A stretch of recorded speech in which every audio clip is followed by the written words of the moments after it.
अब नेटो और रूस में सीधे टकराव पर यूरोप की चेतावनी भी सामने आई है, जहां आने वाले साल में नेटो की ताकत टेस्ट रूस करेगा। यूरोपियन यूनियन की तरफ से यह कहा जा रहा है कि यूरोप की पूरी सीमाओं पर करनी पड़ेगी यूक्रेनी सेना की तैनाती और शांति समझौते के बाद यूरोप में यूक्रेन के सैनिकों की मौजूदगी।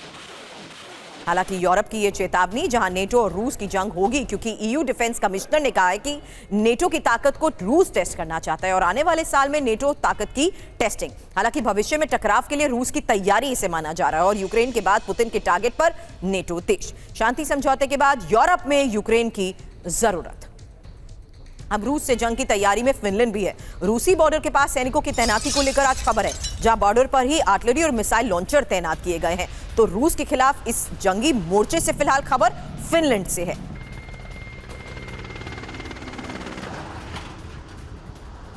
तो रूसी खतरों को देखते हुए लगातार जंग की तैयारियां हो रही हैं और ये तैयारी कर रहा है फिनलैंड। फिलहाल इस मोर्चे से खबर है रूस के खिलाफ जंगी मोर्चा फिनलैंड से होगा हमला, क्योंकि रूसी खतरों को देखते हुए जंग की तैयारी। वहीं रूसी सीमा के पास सैन्य युद्धाभ्यास और बॉर्डर के पास 2200 सैनिकों की डिप्लॉयमेंट। हालांकि 500 से ज्यादा हथियारों की तैनाती का भी दावा किया गया। रूसी सीमा के पास ही एयर डिफेंस सिस्टम और बैरेंट्स सागर में ही नेटो के युद्धपोत।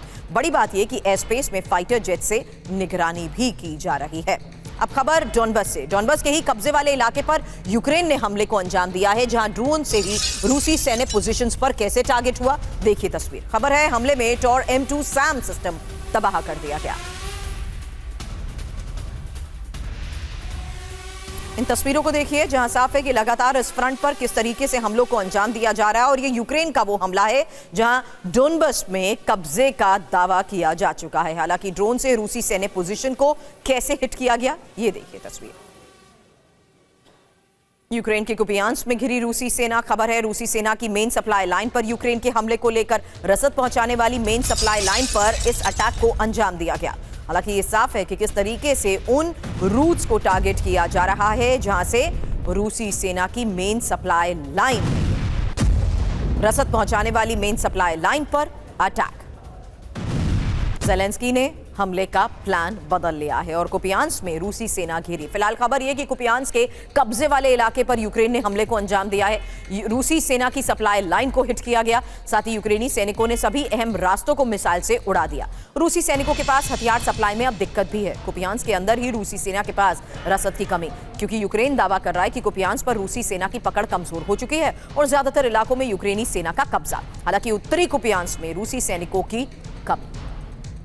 अब यूक्रेन के निप्रो पर रूस का विध्वंसक हमला। निप्रो शहर में ही 12 घंटे से बारूदी बारिश को लेकर दावा किया गया, जहां ड्रोन हमले से कई बिल्डिंग्स में लगी आग की ये तस्वीर।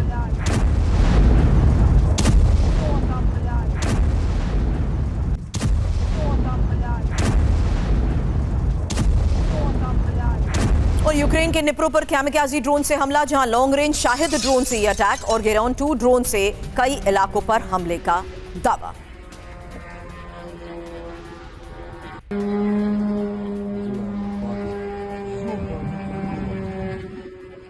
निप्रो के ही 10 से ज्यादा इलाकों पर हमले को लेकर खबर है। कैमिकाज़ी ड्रोन से यूक्रेनी सैन्य ठिकानों पर हमले और निप्रो के कई इलाकों में लगी आग।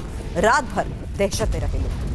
फिलहाल अलग अलग इलाकों से आई ये तस्वीर आपने देखी, जहां पिछले 24 घंटे में किस तरीके से निप्रो प्लान को एग्जीक्यूट किया गया। निप्रो में कैसे हमलों को अंजाम दिया गया, देर रात की वो तस्वीर, जिससे साफ है कि क्रेमलिन का निप्रो प्लान तबाही वाला हमला, क्योंकि 24 घंटे से निप्रो में ही बारूदी बारिश हो रही है। शाहिद ड्रोन और गेरान 2 ड्रोन से हमले हो रहे हैं। 50 से ज्यादा ड्रोन से निप्रो में तबाही की अलग अलग इलाकों से तस्वीरें सामने आई। मिलिट्री ठिकाने हो या हथियार डिपो, सब पर हमला हुआ। पावर प्लांट, रिहायशी इलाकों में बमबारी को लेकर खबर है। 10 से ज्यादा इमारतें क्षतिग्रस्त हो गई। इसी हमले से पूरे इलाके में ब्लैकआउट।